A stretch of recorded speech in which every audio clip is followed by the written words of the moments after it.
পরম প্রেমময় শ্রী শ্রী ঠাকুর অনুকূল চন্দ্রের অমীয় বাণী। পরম প্রেমময় শ্রী শ্রী ঠাকুরের শাশ্বতী গ্রন্থের চরিত্র অধ্যায়। তুমি যদি মন্দ হও, তা কেবল তোমাতেই নিবদ্ধ থাকে না। তুমি যদি মন্দ হও, তা কেবল তোমাতেই নিবদ্ধ থাকে না, পরিবার পারিপার্শ্বিকতেও সংক্রামিত হয় তা। তাই ভালো যদি করতে পারো, করো।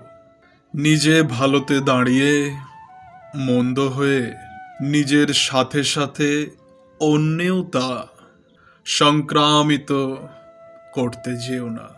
জয় গুরু। বন্দে পুরুষোত্তম।